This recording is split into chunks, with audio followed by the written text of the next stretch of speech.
You're listening to Focus on Africa on the BBC World Service, and we head to Ethiopia now, where Prime Minister Abiy Ahmed seems confident that the National Defence Forces are winning in the battle against fighters of the Tigray People's Liberation Front, or TPLF.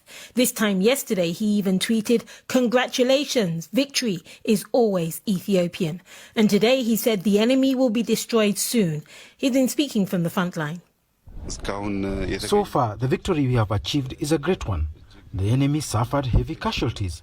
A lot of TPLF forces have surrendered. The enemy was unable to resist the offensive from our forces.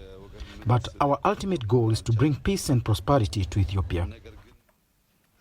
Well, the TPLF has been advancing towards the capital, but in the past few days, the National Defence Forces, or ENDF, managed to mobilise more forces. Reportedly, they've used drones, and it's alleged they're getting international backing from China, Iran and even Russia. I heard the latest on these manoeuvres from our correspondent, Emmanuel Igunza, who's in Nairobi. We haven't seen any pictures or proof photographs of those who have surrendered, but as this conflict has shown us over the past 1 year, every side does seem to make huge statements, but then verifying that is quite the difficult bit, because communication has been cut off in many parts where there is the conflict going on. But we do know to some extent that the government does indeed now hold these crucial cities of Dessie, Kombolcha, and also Bati, and the significance of these towns is that they sit on this crucial highway going south towards the capital, Addis Ababa. And when they were captured by the Tigrayan forces about a month or so ago, is when the government announced a state of emergency. So this is a crucial highway and a big morale booster for the government now that they are holding this.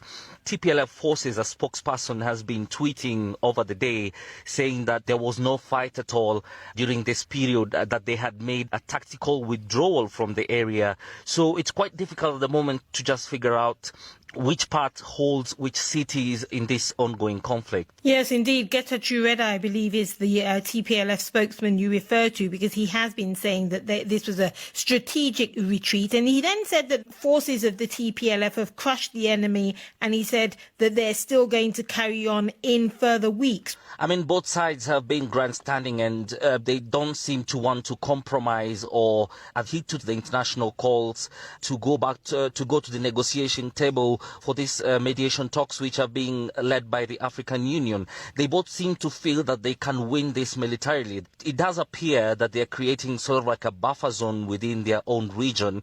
And with all this talk coming from both sides, it's very difficult to see how they will come eye to eye and sit down and try to negotiate a compromise peace deal, as many people have been calling for. So this conflict is far from over. Our correspondent Emmanuel Igunza. Well, one nation which has joined the chorus of voices calling for dialogue to end the civil war is the US. However, Prime Minister Abiy and his government have accused Joe Biden's administration of showing bias towards Tigrayans by imposing sanctions.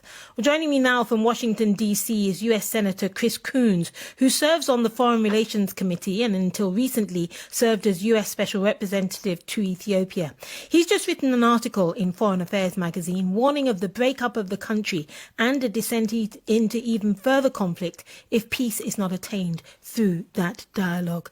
Greetings to you. Thank you very much for joining us, Senator. Now, you spoke to Prime Minister Abiy about a year ago when he decided to take action first. A year later, and the country is still in the midst of war. Did you ever imagine it would reach this point, as you say in your article, sprinting towards calamity? Unfortunately, Bola, yes, I did. When I first spoke with Prime Minister Abe about the conflict in Tigray, he was on the verge of launching a counterattack following the TPLF assault on federal military facilities up in Tigray. I cautioned him that in our own history here in the United States, generals of both sides at the beginning of our civil war predicted it would take only a few weeks and would end relatively painlessly and swiftly. He was telling me that his military offensive in Tigray would take just a few weeks and was really more a matter of rounding up a few gangsters and thugs, not a full-blown civil war. And so I said to him, the tragic history of our civil war in the United States is that it lasted for years and was the bloodiest and most destructive war in the history of our country. And I had hoped that that example, that encouragement might turn him aside from proceeding, but he did. Both sides and other players, Eritreans in particular, as well as some regional militias, have made this a brutal conflict so far. And a year on, I think we're looking at more likely a stalemate, a conflict where there is no solution that is military to this conflict. And I continue to urge both parties to come to the table for dialogue. Now, many would be hoping for a stalemate where fighting ceases and where no side is talking the kind of talk we hear now, but people are feeling that it's more of a stalemate where the fighting continues and they retreat to their different areas. Hearing Prime Minister Abiy saying that nothing will stop him from completely destroying the TPLF, and hearing what the TPLF also say, must have been what's led you to say that you almost fear that Ethiopia is heading towards a Balkan style, kind of like former Yugoslavia breakup.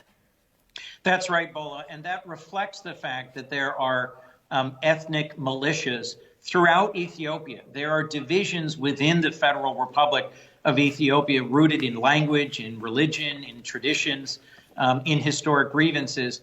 This is not just a conflict between the Ethiopian federal government and Tigray. It also is in some ways a regional conflicts, settling old scores about who lost whose land through which move by the TPLF against the Amhara, over in Beni Shangul against the Oromo. There are a whole series of regional tensions and conflicts within Ethiopia that sadly remind me of Yugoslavia at the time of the death of Tito, and the intense ethnic language that is being used by both sides, and the ways in which social media is serving as an accelerant, is highlighting some of the most strident and aggressive language, really concerns me that we are on the verge not of a negotiated peace, but of a fracturing conflict that might well lead to a genocide in Ethiopia. What can bring them from the brink, though? I ask this because at the same time, and I know you heard in the introduction, there are accusations or allegations that Ethiopia is getting support from China, from Russia and Iran. There are others who also say that even you in the US are on the side of the TPLF. So they say that this is almost like a proxy war being fought by others, and that's why it's also something that's not going to die down quickly. Well, if you look at other conflicts in the broader region, in Yemen and in Libya, the consequences of proxy wars are tragic. The United States is not arming, supporting, or training the TPLF in any way. In fact, we have long been close partners with the Ethiopian federal government. And it was my hope in going to Addis as President Biden's personal emissary back in March, that we might still be able to persuade Prime Minister Abe that the path forward for him and for the country was to negotiate a resolution in Tigray and continue the liberalizing initiatives that brought him to win the Nobel Peace Prize several years ago. Instead, we've seen both sides sharpen the language, dig in, and heighten the conflict. You're absolutely right that foreign powers that are providing military equipment and drones are merely accelerating this conflict. And when it ends, and someday it will, there should be accountability for those who have facilitated human rights violations. I have introduced legislation in Congress, bipartisan legislation, that would sanction human rights abusers and support a political resolution to the conflict in northern Ethiopia. And meanwhile, we're seeing the situation humanitarianly, how that on the humanitarian side affecting the civilians, and also accusations against both sides of atrocities being perpetrated.